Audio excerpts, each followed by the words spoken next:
Thank you all for joining us bright and early one more day. This is a session that I think is quite important to all of us in California.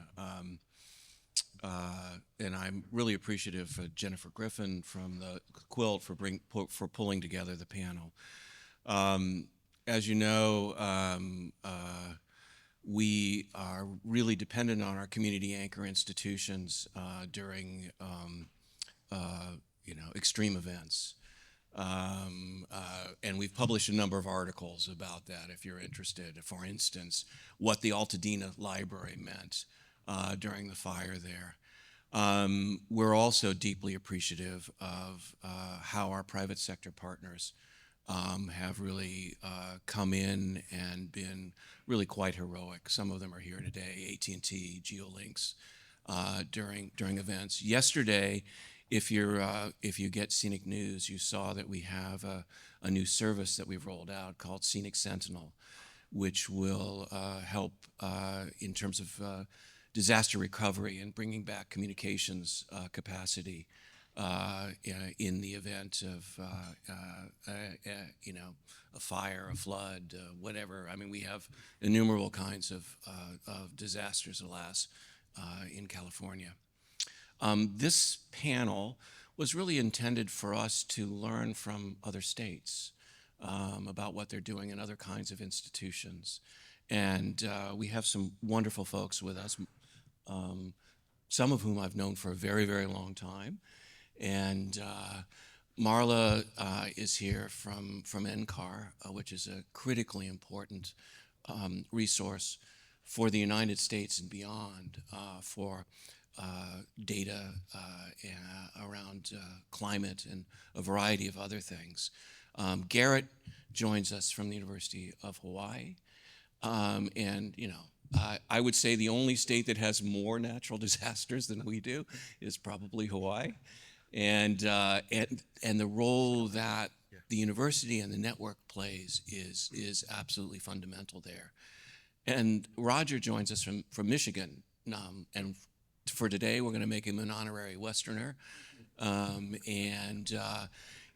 Michigan's network is interesting because it's a very large one like ours and very complex, and it also incorporates both urban and significant remote and rural areas, as do we here in California. And so I'm really appreciative to all of them for joining us. The focus here is, what kinds of strategies can we deploy, evolve, that will provide additional public safety and resilience during, and for every community, whether they're urban, rural, low income, affluent, tribal, or coastal. How can we help them remain connected before and during and after an emergency? So I have put together some questions, and we hope that you'll have some questions, but I took the liberty of working with the panel to put together some questions, and I'm going to start with this one, and this is for all of the panelists. What strategies and investments have you made for direct and immediate response in the face of wildflowers? Yeah. I was actually thinking about that earlier today in Northern California when the weather gets bad, how we are all such delicate flowers. But anyway, that was probably on my wildfires, earthquakes, floods, wind events, volcanic eruptions, and other climate-driven disaster to ensure that communities remain connected before, during, and after emergencies. And whoever would like to take that one, please start. Go ahead. I can start. Thank you. So at Merit, our climate-driven challenges are mainly three types: floods, winter snow and ice, and then tornadoes. And all three of those types of climate events certainly can do harm to our infrastructure and absolutely can wreak havoc on the power supply that drives our infrastructure. So 3 weeks ago in Michigan, we had tornadoes, including a 160 mile per hour EF3 that hit in 3 counties in southwest Michigan. The big tornado, the EF3, I swear it hit directly right on one of our splice cases. The crews were not able to get access to the site for a few days because the power company had to go in and ensure that the environment was safe to work and actually restore power as the priority. But once we got access, we were able to get after it and fix that. A week later, in a different part of the state, we had a record 2-day snowstorm that featured 60-mile-an-hour plus winds, and the storm dumped between 2 feet and 4.5 feet of snow with drifts as high as 6 feet. So people literally could not open their back door. And these kinds of events create a lot of storm damage that we, have to deal with in Michigan. That's a little bit different than some of the climates that Garret has to handle in his part of the world. But we also even have with flooding. We've seen floods, flash floods that will wash out underground infrastructure and will, if not just expose it, which would be ideal if that's what happens. And we've seen that where they can actually just kind of go and carefully backfill and be okay. But oftentimes that'll also take down a tree or other kinds of debris that will be part of the rush of flooding, and that will be what will damage the infrastructure. And we've experienced those kinds of events as well. So the climate events are absolutely problematic for us. We're investing in 2 significant areas, I'd say. Number one, route diversity, making sure that we have as much route diversity as we can possibly get, as much as we can afford. And then we're absolutely, very strategically working to remove off of our aerial infrastructure as much as we can over time, move things underground. So when we have route diversity, there's an opportunity to at least make sure that the impact is more localized. And so we oftentimes will strike an agreements where we get an IRU agreement with somebody other than us that owns a fiber route, and then we'll swap those routes so both of us can be mutually benefiting from that. As far as the effort to move down from aerial, we've had for a long time a multi-year project called Reach Higher, which is a remediation project that, we had climate conditions partly to blame for SAG being introduced on the cable routes, and we were actually out of compliance with the National Electric Safety Code in some cases with that. So after experiencing the make ready process and how to do this remediation, leaving it on the poles, we kind of got fed up with that and realized that that's going to take us every bit, like way longer to just do that rather than bury it underground in the same routes. And so that's the strategy we've taken on now, is we're ironically moving the Reach Higher project underground, and we're staying right in the same routes, but moving it to just underground infrastructure because we know that it's a little bit better for a resiliency standpoint. So that's really what our strategies are with our main investment. That plus making sure we're constantly exercising our backup power sources. Garret? So I don't think we've had a tornado recently, although we have actually had a couple pop up, not F3s, but it's an interesting situation as the climate actually evolves over time. So we have, and I didn't know we were competing with California, but we have an interesting variety of potential threats that we have faced over the last several decades that I've been in this seat, as well as other seats for the university, dealing with infrastructure. So from a strategy standpoint, it is about looking at resilience. Everybody's trying to get the first connection in to the remote sites, the rural sites. And then after the first one comes in, you got to get the second one. And you know what? The third and the fourth and the fifth one as well. So we have to be, to the extent that we can, the underlying strategy is about making sure we have trunk resilience, not just last mile resilience, but trunk resilience, so that we can deal with events as they come up, because most of these aren't on a calendar. We're not going to predict them. And Between tsunamis, earthquakes, we have hurricanes that have run through our vicinity. The volcanic eruptions have been interestingly intrusive on some of our infrastructure.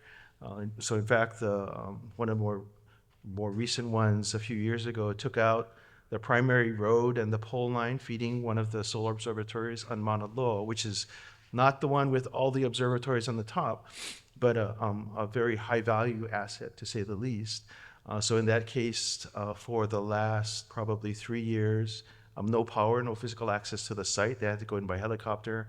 And the response was really about human capital response. And this is, I think, the common theme for all of our responses. It's you have a strategy in place to provide resilience to the extent that you can, and not just comms, but power too. Power is absolutely critical to all of our cases.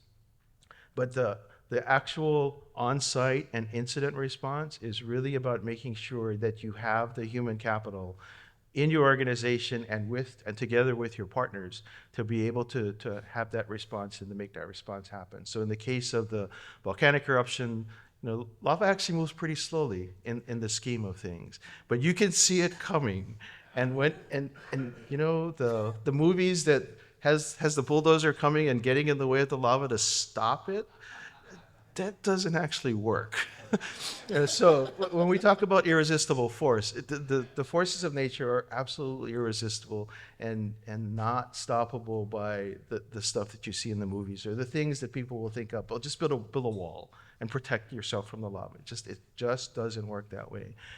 Going to tsunami threats, hurricane threats, and one of our more recent ones. So the Kona low that came through the state in basically in 3 massive waves over a 14, 20-day period earlier in the month was absolutely devastating to certain areas of the island. Some folks had power outages.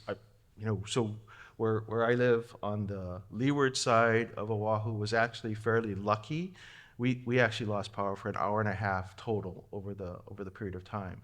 But folks on the eastern end of the island, which is where actually some of the high-end residents are located, were out for as many as 3 or 4 days. Folks on Maui were out for 2, 3, 4 days at a stretch. So the power infrastructure hit was pretty substantial. Most of the power in our areas is a mix of high and low spans to get to those locations. And in some cases, the east side was actually fed by one primary path with three different HVAC or high voltage lines coming into the area. By the end of the first wave of storms, 2 of those were damaged. So you can imagine what the restoration effort might look like. So our Hawaiian Electric folks were pretty heavily stressed during that period. But again, it is about the human response. It's about the ability to get in and jump in, figure out, number one, what the damage looked like, where the actual damages have occurred. In the case where your physical paths are interrupted, in the Mauna Loa case, they ended up putting up solar. We ended up taking low power radios to rebuild the links to get connectivity back to the site. And that persists really for the last 3 years. That site still does not have commercial power. So hopefully we can, over time with the partners, the partners will rebuild additional solar capacity on the site, and we will be able to build up additional radio capacity as well as potential fiber into the location once the road comes in. You gotta hedge your bets though. That road that was rebuilt is on the path that was covered by lava. So so there is precedent for lava to come back into space, and you just can't say it won't happen again. So the idea, again, is to build resiliency, to build alternative paths, and then make sure you have the human capital to be able to make that happen. In the case of our engineers, we've made investments in other technologies, not just fiber and licensed microwave radio, but we've dabbled in millimeter wave, we've dabbled in infrared, and now we have some decent satellite coverage in the different areas. So Starlink is an option. In particular for the Lahaina fire, Starlink was some of the early responses into the area. But there's still the need to make sure that we have the ability of a useful cadre of smart people And again, both within your organization as well as with your partners to make sure that you can respond, because they have to figure it out when they get there. In the case of the floods, I'll throw out an interesting statistic. So Kona Low doesn't sound that bad, right? Large low pressure area actually moving through. Well, the problem is it was a ton of rain, so it's like the Pineapple Express that we deluge California with all the time, but it was concentrated, slow moving, and with a ton of rain in the clouds. One of our research projects, Mesonet, which is EPSCoR funded actually, NSF EPSCoR, measured rainfall with a bunch of these sensors located throughout the islands. The estimate that that team put together was that over a 14-day period, we had, I keep getting this number wrong, 2.3 trillion gallons of water, estimated, not actually measured, right? But 2.3 trillion gallons of water, which was 3,000% of the annual statewide rainfall over a 14-day period. So we had, people with houses washing out, we had floods in different areas, obviously taking out power infrastructure. But in the case that we were pretty fortunate at the university, so our core infrastructure assets remained operational throughout the situation. We had generator backup on our primary sites. We had our core infrastructure connecting campuses remained up through that period of time. So again, it's the investment in resiliency that gets you through as much as possible.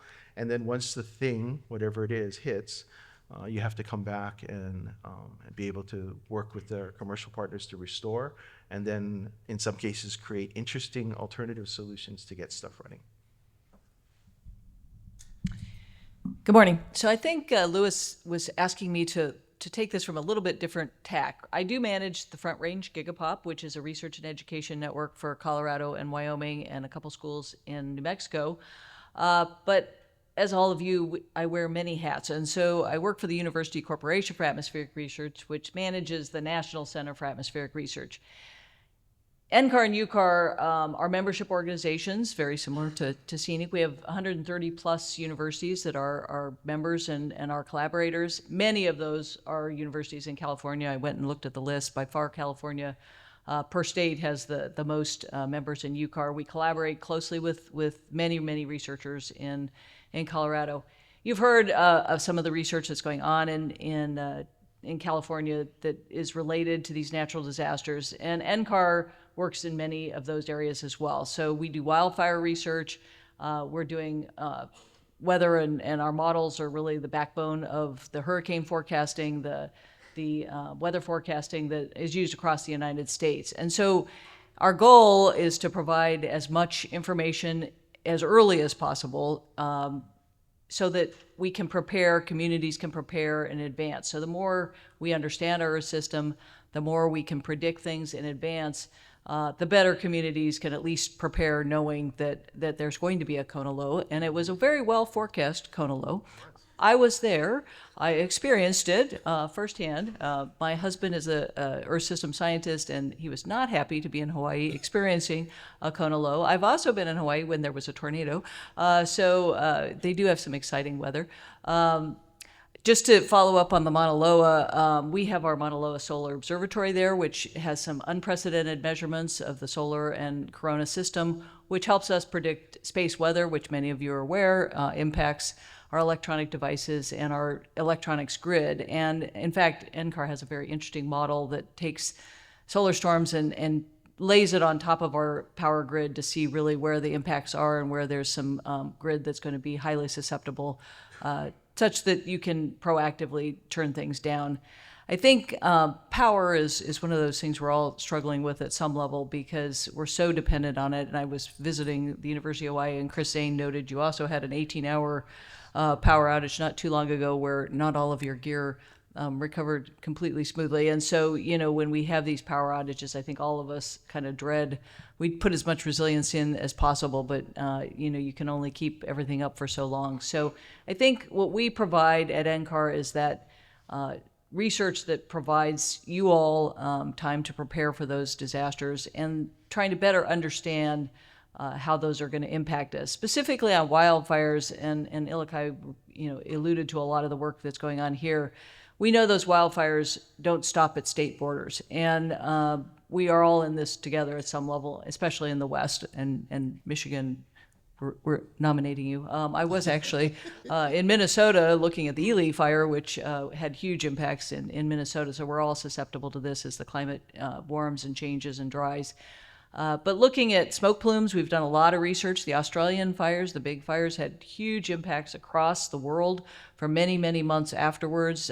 We all know that a lot of these fires that are now burning homes are creating materials that are dangerous to the people that are in the fires. Lahaina was heavily impacted by a fire, and they're still doing toxic cleanup. Marshall in Boulder and Colorado had a huge fire that burned a number of houses, and the toxic waste that was left and the airborne debris is an impact. So NCAR is working on following those smoke plumes and how did that impact, and how do we better predict where those smoke plumes are going to go, and potentially warn people to wear masks or take activities to protect themselves. So I think that we help to try and provide that research across the nation and the world that provides information that we can plan better for those kind of disasters. I want to follow up on something that Marla said about, while the focus of this session is, California, she pointed out that most of the things that we're concerned about don't stop at state borders. And some of you may know, maybe many of you know, that we participate in a number of regional networks, one of which is called the Western Regional Network. And it's a very important infrastructure for the West, and it's largely focused on research. And one of the most important resources is on that network is NCAR. We have hundreds of faculty and students who are doing research that is dependent on NCAR. NCAR is an absolutely extraordinary organization, arguably the envy of the world, and as many of you may know, is also under threat. And I'm sure Marla will say a little bit more about that, but it's critically important to all of us. In addition to the regional kind of network that we support in the West, we're also part of an effort called Pacific Wave. And that is an infrastructure that we run with the Pacific Northwest Gigapop that connects us to Oceania and Asia Pacific. And that has been also extremely important. Many of the nations are in the Ring of Fire. And so understanding what goes on there, during COVID, while sort of formal nation structures may not have been as open to collaboration as they might have been, research community was, and there were massive amounts of data shared across the Pacific Wave. So it turned out to be a critical infrastructure for an infectious disease, as well as for climate-related activity. Hawaii has been, and you'll see, we're happily giving Garret and some of his colleagues an award. Hawaii has been absolutely pivotal in connecting Oceania and also Asia to the continental U.S. and has done so for many decades. And now there is interest among the big players, the Metas and the Amazons and so on, of building additional infrastructure in the region. And so we're seeing this kind of wonderful flurry of activity going on. Some of you may have seen that Pacific Wave has gotten capacity on the Echo cable, which is a direct route from Humboldt County to Singapore, with branching stations to Guam and to Indonesia. So we, at least in the research and education community, we remain sort of intimately connected to our partners across the globe. And I note too, since we have Internet 2 in the room, Internet 2 with us and some of the other national exchanges built, if you will, an express route from the East Coast to the West Coast, so that both U.S. researchers, but say those in Europe and those in Asia, have an alternative route to get to one another should things go wrong. And many of you remember some years ago in the Arabian Peninsula, there were cable cuts that basically brought the internet down for a very long time. And so collectively, we're trying to look at those things. And I have to say, at this moment in time, it's probably good that we're doing that, given the geopolitical situation that could affect our not just obviously our countries, but also our research communities. I'm curious. We've talked about what happens in the short term and how we're responsive. What kinds of long-term investments have you been making or are you contemplating? I'll start. Well, besides the physical layer investments that I mentioned and some of the effort to bring our infrastructure into a place where we think it's secure, some of the long-term efforts that we're doing to ensure that there's resilience and that we can restore as quickly as possible. Two of them go together. I'd say first, we're really happy with the proactive monitoring of our infrastructure, the advanced link monitoring, ALM capabilities that we have, and then integrating that together with record keeping and making sure that our records are as good as they can possibly be and integrated into our GIS system so that we can really use that as an information source to help us with responding to infrastructure impact, some kind of disruption. That's really helping us get better, and we keep trying to raise the bar on that, get better and better. So those first two things go together. Before we used to have, when there was damage to the plant, we'd have to dispatch people, drive the route, looking for a splice case, figure out, maybe in the dark of night or during bad weather, driving that route, trying to find where we could connect in and run OTDR traces to try to isolate this down. And it would take hours and hours. And in the dark of night, in the rain, it could be actually not just difficult, but dangerous to drive those routes. And now we've gotten to where we can really pinpoint exactly where that break is with very high confidence and get the crews dispatched to the right place the first time and get them busy doing the repair work. And so we've seen significant advancements in that, and we continue to make more and more investments in that area. In addition, just making sure that we have added capacity, and to Garrett's point about the human capacity, that people really do understand how do we rapidly provision bandwidth to reroute when we need to. We're not at a self-healing point yet. We'd love to get there one day, but at least how can we make sure that we've got capacity on the network and that our people know how to take advantage of that capacity that we have on the network that's made possible by the advancements in DWM technology that gives us, multiple channels to work with. So Roger, can I ask you a question? Mm-hmm. Sorry to interrupt you, but two things. So a lot of your fiber, you operate and maintain. I mean, it's not a vendor based. So your team is actually operating and maintaining that. Yeah. And I just want to add that, with natural disasters, have you experienced we're talking about human capital, but we've also started noticing that if your humans live where the disasters are occurring, they often are having personal impacts. And I think California saw some of that with the fires. So have you addressed any of that? And that's really a question for everyone. We're starting to see that sometimes we can't get the people we need to work because they're dealing with their own personal issues. So.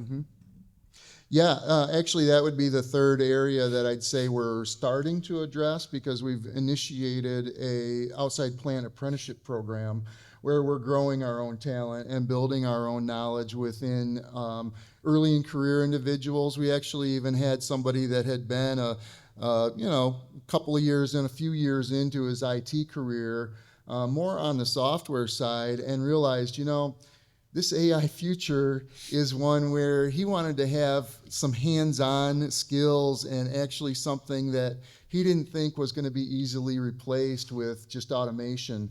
And so he came to us and be interested in, understanding outside plant infrastructure and management of that kind of a IT asset as well as part of his career. So that's, I'd say, one of the proactive strategic investments that we're making in this space. But you're absolutely right, it's difficult. And so the other part is, I was going to mention, we have established at Merit something that we call the Community Assistance Pact. And the idea was just to arrange with members of the community what resources exist across the community from a human standpoint, also from a network electronics standpoint, and how could we, if there was a disaster that needed cooperative effort across the community, that we had some infrastructure, just organizational infrastructure in place to be able to respond to that. And one of the key resources that we've engaged to help us with that, and really, because we could only go so far with it with a limited amount of experience in those kinds of situations, but there's an organization that some of you may be familiar with. It's called the ITDRC, the Information Technology Disaster Resource Center. They're a nonprofit. They operate nationally. They've been engaged in Hawaii during the fires. They were engaged in wildfire response, I know, in California.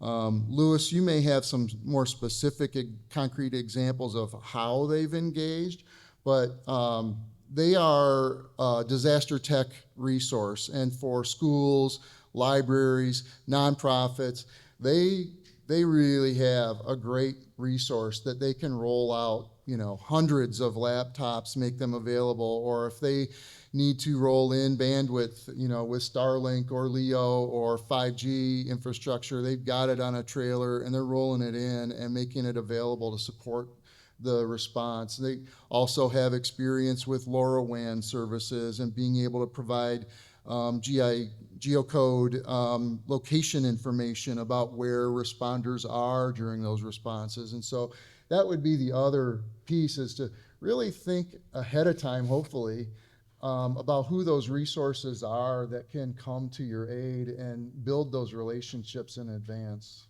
Yeah. I'll add a little bit to Marla's question. It is absolutely, first and foremost, we have to make sure that our staff and their families are safe as they go through. Lots of them experience flood cases, impacts from hurricanes, as well as the other emergencies. The Lahaina fire in particular, Maui College, which is our 2-year institution on Maui, had a number of folks that were directly impacted by the fire. We have our Pacific Disaster Center, which is one of our extramurally funded projects, also on Maui, that had the same kind of impact for some of their staff. PDC is actually a really interesting, I'll say, purveyor and concentrator of data related to high impact disasters. That is serving primarily customers in the federal government as well as governments around the world. So what they did in the Lahaina case was they shut down their normal operation for probably a couple of weeks. Number one, to make sure that their employees and their employees' families were safe and that everybody was properly sheltered and had their basic needs covered. But they actually sent in their response teams to provide data directly to FEMA and HIEMA on a real-time basis, and essentially pivoted their operation to focus directly on disaster response in that case. So we are absolutely, we're lucky that we've been able to have sufficient human capital to respond to these cases, but it is about making sure, number one, first and foremost, that our folks and their families are safe, and then being able to then directly respond with whatever assets we can bring to bear. Let me talk about Lewis's long-term strategy a little bit. Hawaii's actually been investing in this space, and I appreciate the recognition in the award that's coming over lunchtime. We're fortunate that my previous boss David Lassner, who many of you probably know, had been in my seat for a number of years, and then later in the last 10 or 12 years as president of our institution. So we've had absolutely wonderful executive coverage in this space because he remains interested in this space.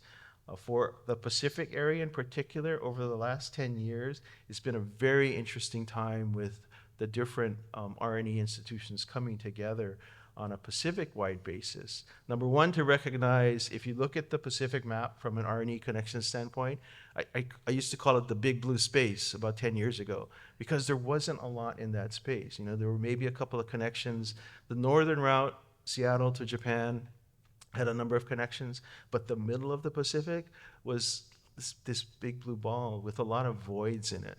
So we had worked intentionally with our R&E partners. We've actually convened a meeting every January for the past 10 years adjacent to the Pacific Telecom Conference to bring our partners in international as well as US networking together. So Pacific Wave has been a huge part of this. Internet 2, Indiana University representing the global NOC, but also our partners in Japan, Singapore.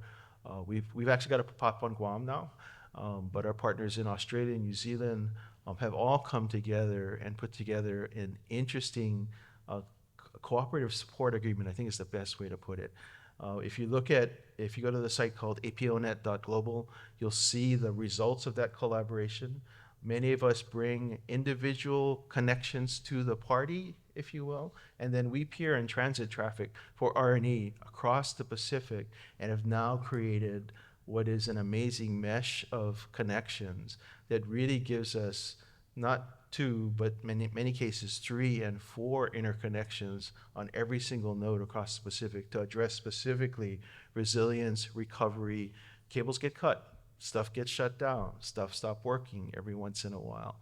But to our R&E community, they almost never see the impacts of any of those impacts to the service and their ability to reach their global partners on a regular basis with high capacity networking. We like to, and you know, they'll get annoyed if we claim this, but Google's Pacific Connect initiative actually overlays a very similar mesh. They got a little more money than we do, but they overlay a very specific mesh across all those major points in the Pacific. Their architecture is explicitly defined as a mesh to provide, in their cases for primary nodes, 4 different connections, north, south, east, and west, for each of those nodes so that there is resilience and high reliability on that mesh. So lots of work over a long period of time, but I think is really starting to bear fruit for us for, in particular for the R&E mission in the Pacific that goes both ways across America as well as across Asia. Yeah. You know, sorry. You mentioned what investments are we thinking about? And I just want to credit the Iron Horse initiative and the investment in censoring and LoRaWAN as a new to Merit it would be anyway, technology for us. And the idea of turning that into some kind of statewide private access network for sensors that can be used for flood early warning or other sorts of early warning, similar to like the wildfire networks that are already established out in this direction. So that would be maybe another example of something proactive that we really are starting to think about. I have just a couple follow-up comments. I mean, one of the things that Garret mentioned was APONet, and it's really, to my way of thinking, a model of how our particular community can puts a high value on support and collaboration, regardless of political perturbations. It gives one great hope. The next topic I'd like to talk about, and I will kick it off, is we've talked about short-term and long-term strategies, but where do we need to focus now? Where do we need to invest now? How might the people in this room be instrumental to those investments? And when I think about us in California, We want to have all of our members with resilient networks and with failover capacity. Unfortunately, many funding sources that some of our segments are dependent on don't allow that kind of resilience. And so in those cases, it's problematic. There's so much you can do with engineering and coming up with thoughtful ways to engineer some of these regional wide area networks, but that only goes so far. And so working with both our state legislature, particularly the California Teleconnect Fund, and also thinking in terms of E-rate, that views additional connections to a library or to a school as somehow wasteful. We need to do some educating out there about how important those connections are, and particularly important because those community anchor institutions are central to communities' ability to endure various kinds of disasters. And so there's something for all of us to do in this room, whether it's you're in California or in another state, where we look at the national picture, because we're only going to get more dependent on these resources, not less. I mean, I think one of the great things about what Garret and David and others have done, along with commercial partners, is also the way that the Pacific Islands are the canaries in the coal mine for climate change. And the research that goes on there is critical for all of us to understand the kind of future that we face. It's why I was really enthusiastic about our ventures into the agriculture space, because our food supply is going to depend on both the resiliency, but also the ability of our agriculture sector to react to climate change, and in some cases, some very dramatic changes. So, I mean, I think if anything, some of these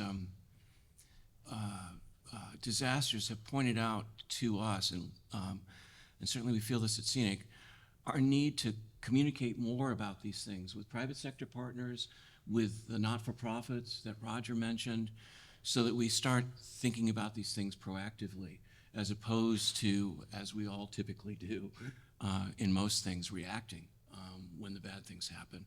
So, others among you, where do you see the weaknesses in our strategies, and where would you shift the strategy? Where would you make more investments if there were investments to be made? So I'll jump in a little bit on the middle mile piece. That's been, I think that's absolutely critical for us to make sure that we can invest strategically in the areas that we already know are vulnerable or brittle in terms of making those connections happen. Hawaii's been pretty fortunate. We actually run the U.S. Treasury CPF program, as well as the NTIA program for the state, or on behalf of the state. So we're making investments with the CPF program to build a new inter-island cable to interconnect the main islands together. It turns out that our local ILEC is actually making similar investments using the NTIA Middle Mile Fund, the competitive grant fund. And that I will say we are hopeful that we can help pressure NTIA into allowing us to invest at least some of the BEAD funds in that space as well. It is again, it is an absolutely critical part to make sure the last mile investments are not stranded or left hanging because of a single brittle middle mile thread.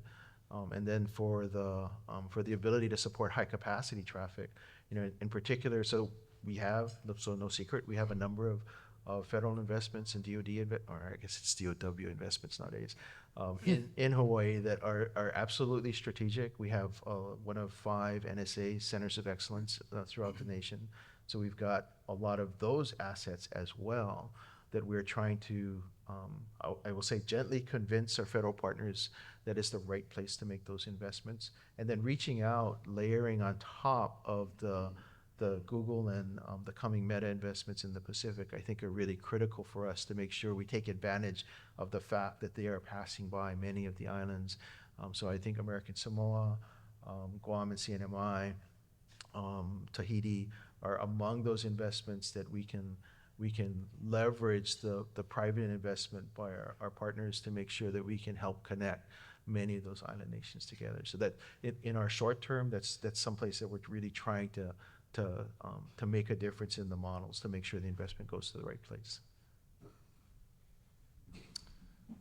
Go ahead, Roger. Oh, I would just add, I think as far as where we can spend some more time, it's in maintaining and growing our relationships with the private sector owners of networks as well.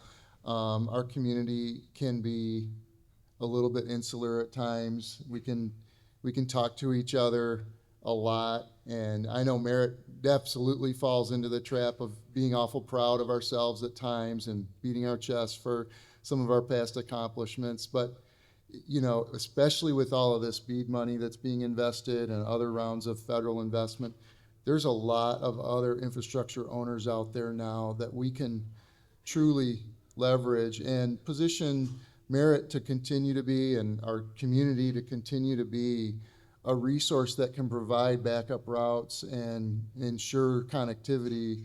But we're definitely not the only game, and we need to make sure we're talking to each other.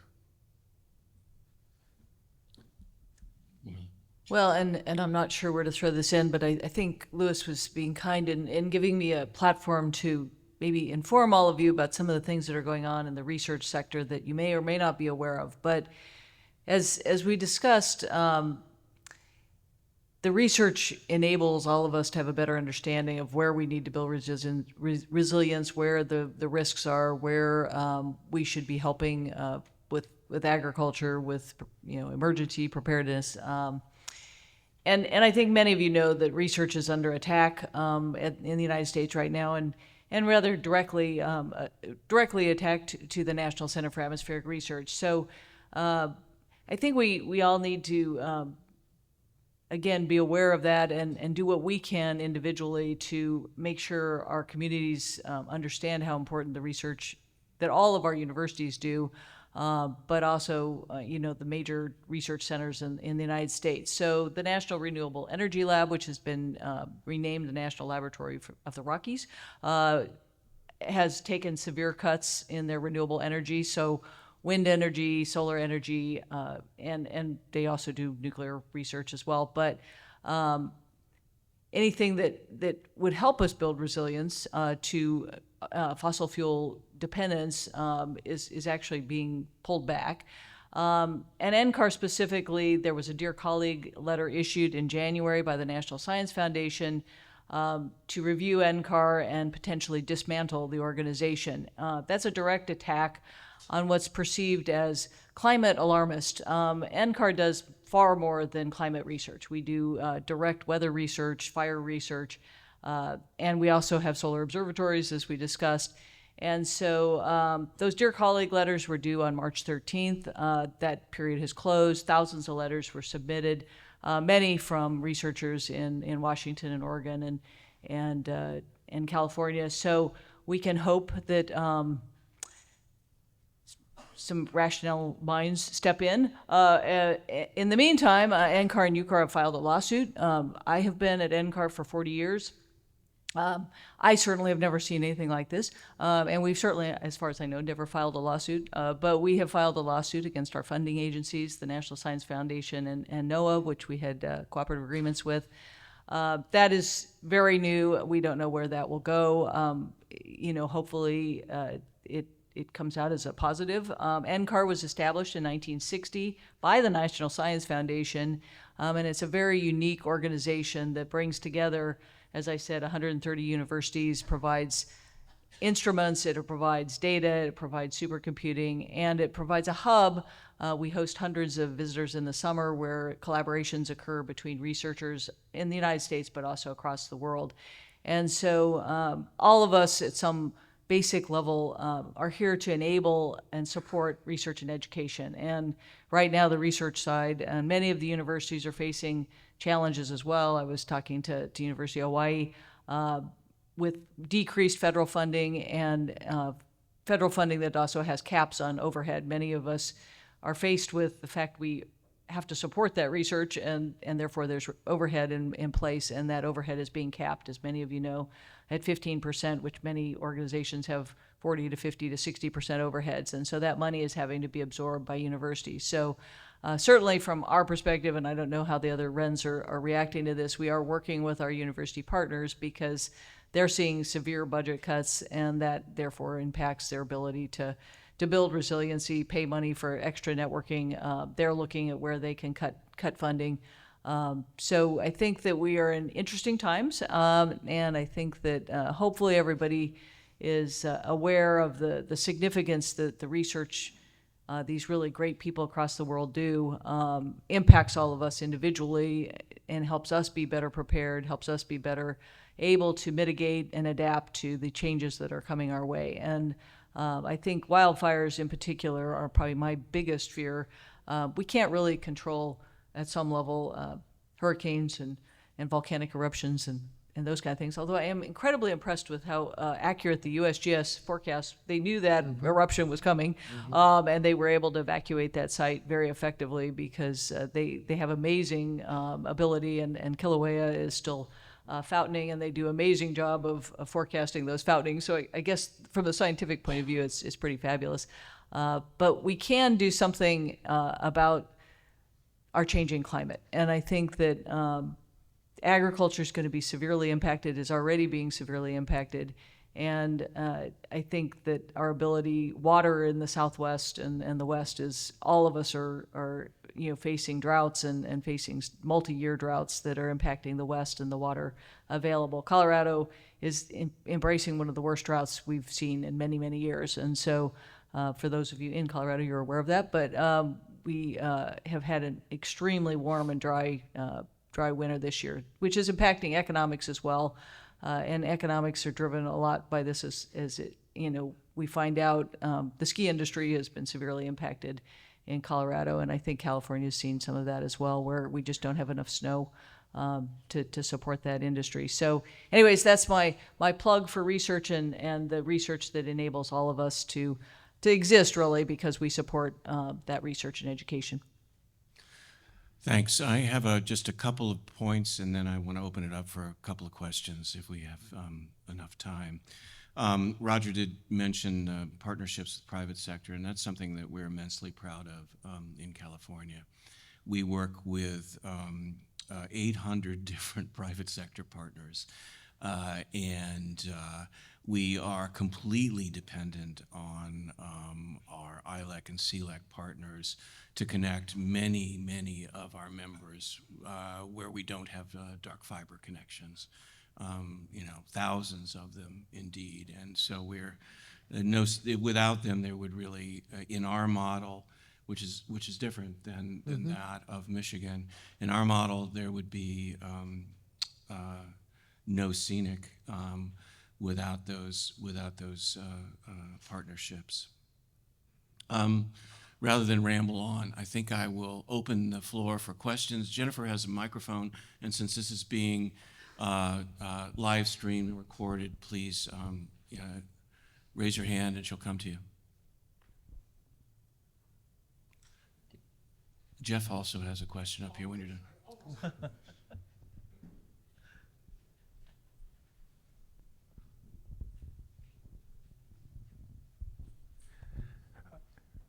I guess my question is, how much renewable resources are you using and methods are you using for your supercomputers and your data centers that you currently have at NCAR? And I just wonder that when you have all these supercomputers and have all this tech and all this data stuff, and then we say we have an attack on research, and I just wonder how much of that research has been implemented back into the systems.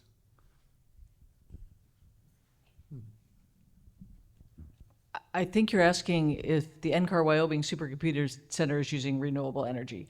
And we do not use renewable energy, although Wyoming in general produces renewable energy using wind, and so some portion of it is. We don't directly.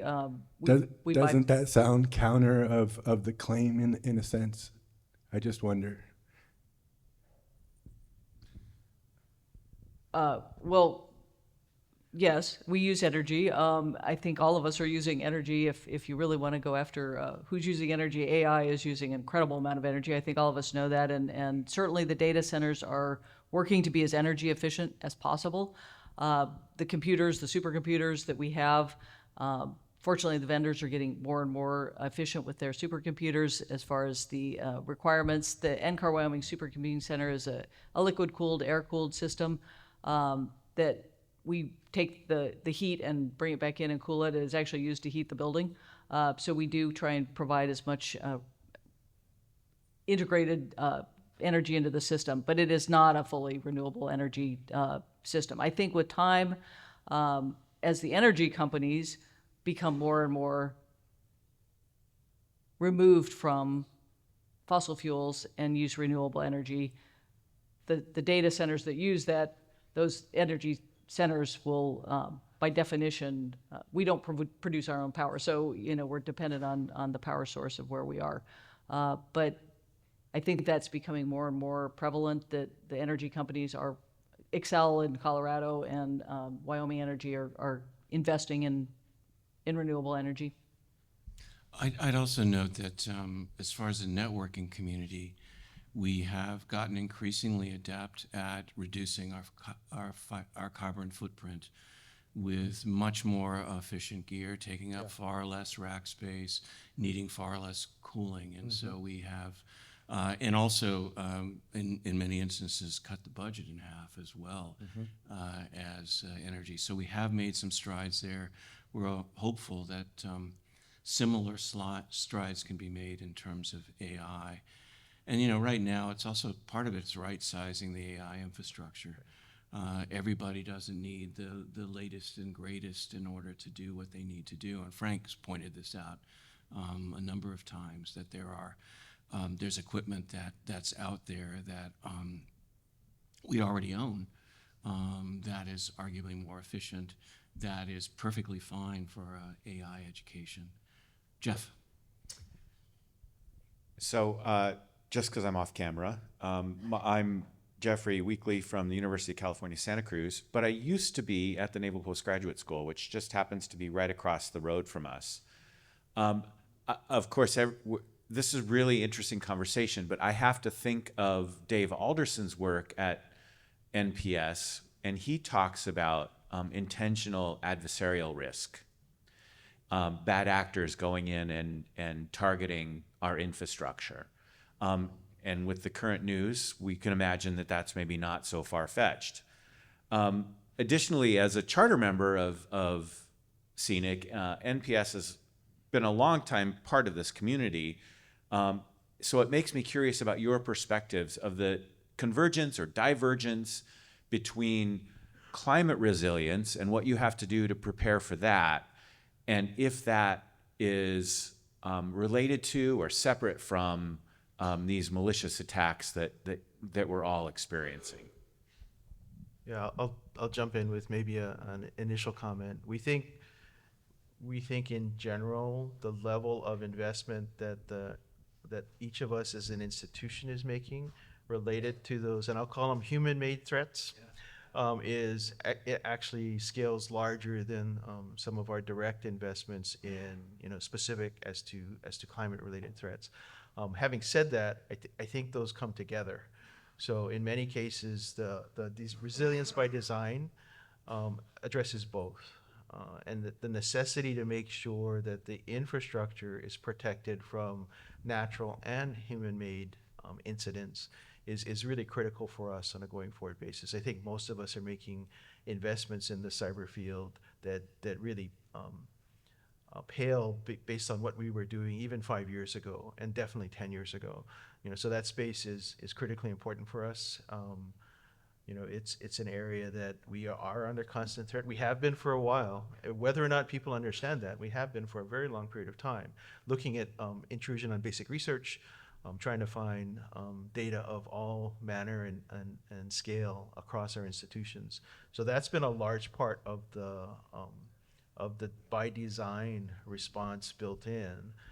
And then again, it's really dependent on both the strategic investments as well as the human capital, the ability to respond to the situations as they arise. And in our case, as I'm sure for all of our partners, being able to parachute those teams in as quickly as possible when incidents are either hinted at or actually occur.